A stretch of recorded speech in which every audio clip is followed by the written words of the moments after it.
that. So another week, another round of legal challenges to President Trump's busy agenda, from DOJ efforts to deportations. Democrats are making full use of the only leverage they really seem to have to try to slow down the president, which is the courts. How quickly will some of these cases go all the way to the U.S. Supreme Court? Well, let's bring in our legal panel. Ilya Shapiro, Manhattan Institute Senior Fellow and Director of Constitutional Studies, and Tom Dupree, former Principal Deputy Assistant U.S. Attorney General during the George W. Bush administration. Great to have you back with us. Okay, so let's talk about this idea of these nationwide injunctions. You've got hundreds of federal district court judges, and any one of them right now can put all kinds of things on hold. A number of the justices have expressed concern about this. Something from Justice Thomas in a 2018 decision, a concurrence, said, "I'm skeptical the district courts have the authority to enter universal injunctions if their popularity continues. This court must address their legality." A 2020 concurrence from Justice Gorsuch said, "By their nature, these injunctions tend to force judges into making rushed, high-stakes, low-information decisions. A single loss and the policy goes on ice, possibly for good." Ilya, will they rule? Is it time? Have they gotten to this conversation now? It's more than time for the Supreme Court to give guidance, not just putting an end to it necessarily. In certain cases, you can imagine you only want one policy for the whole government. Let's say a restriction on travel. You can't have different rules for customs in JFK Airport versus LAX. But the appeals have to be accelerated. The Supreme Court might need to step in. And at the end of the day, I like the idea of having a 3-judge panel. This wouldn't require new legislation from Congress, but if you're challenging a nationwide program, there should be more than one judge involved. Well, and it's not just those two justices who've spoken about it. Here's Justice Kagan back in 2022. You look at something like that and you think, that can't be right. In the Trump years, people used to go to the Northern District of California. And in the Biden years, they go to Texas. And it just can't be right that one district judge can stop a nationwide policy in its tracks. Yeah, and she said, and leave it stopped for years that it takes to go through this normal process. It turns into this forum shopping exercise. That's exactly it, Shannon. And look, I don't say this often, but Justice Kagan is exactly right here. And that she does Tom Dupree, Justice Kagan I'm is going exactly on the right. record. She nailed it, Shannon. Because here's the thing, is that what we have seen, and we're seeing right now, is the liberal playbook is you basically want to stop a Trump policy cold. What you do is you search around to find the judicial district and possibly even the judge that you can shop for who is likeliest to issue that nationwide injunction. I don't think that's a good thing for our legal system. And that's why I do think it makes sense to at least consider possible different approaches where you would get a small group of judges, a panel of judges, to make what is a hugely momentous decision. Well, through all of this, there's been a lot of frustration, and some of the president's supporters have said, and the president, maybe we need to impeach some of these judges. So the Chief Justice of the Supreme Court, John Roberts, said this Monday, for more than 2 centuries, it has been established that impeachment is not an appropriate response to disagreement concerning a judicial decision. The normal appellate review process exists for that purpose. Tom, he doesn't often say things like this publicly. He does not. And look, that language he used, that it is not appropriate for Chief Justice, mild-mannered Chief Justice Roberts, that is like an expression of fury. It's like tweeting in all caps. It is. Right. It's his all caps version saying it's not appropriate. And look, I think politically, impeachment is just a super, super heavy lift, right? You would have to get to 2/3 of the Senate. That's never going to happen in this context. I think the right approach is actually the one that President Trump himself said in that interview clip you played, is that if you don't like a judicial decision, I think it's perfectly fair to criticize the substance of that decision. Judges are fair game for criticizing their decisions, and then you appeal it to the higher courts. You go to the Court of Appeals, and if necessary, to the Supreme Court of the United States.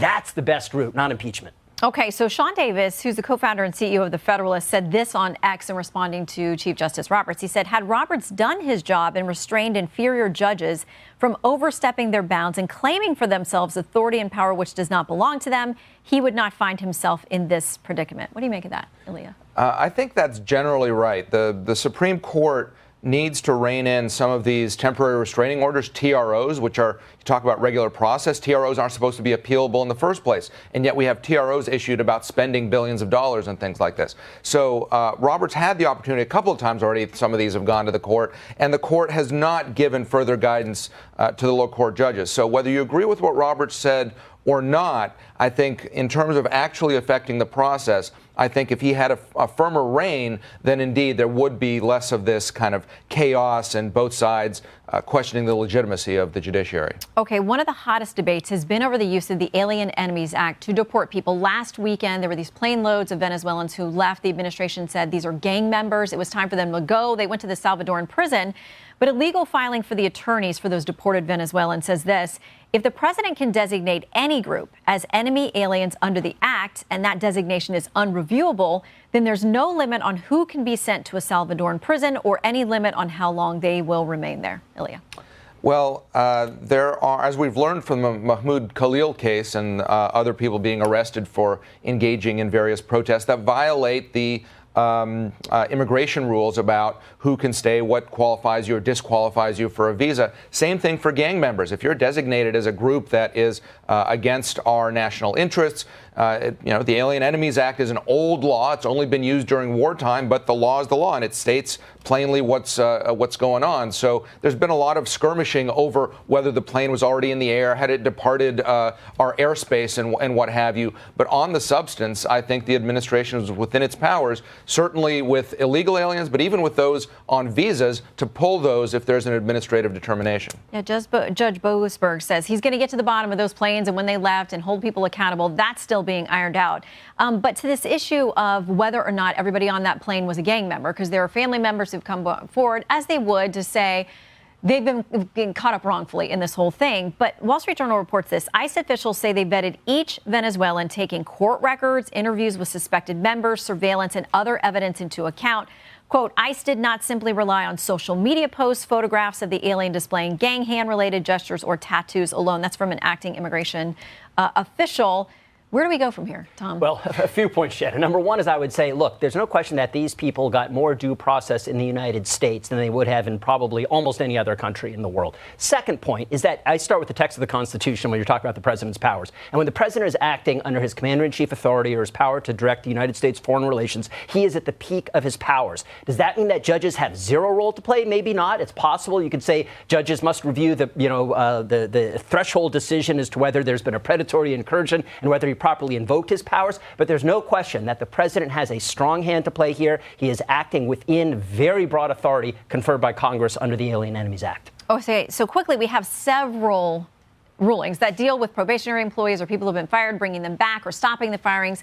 It seems to me there's some language in some of these rulings that says maybe Doge and Elon Musk can't do it, but maybe the agency heads or the president more directly can do this. I think that's right. You can do it at some point in some way. So the only question here is whether administration lawyers have crossed the T's and dotted the I's. There's no law in the book saying once employees are hired, you can't get rid of them unless they commit some sort of malfeasance. You can have reduction in force and layoffs and all of these sorts of things. So I'm confident that sooner or later this will all get sorted out, whether it's Elon, whether it's Trump, whether it's Trump directing one of Elon's colleagues or what have you.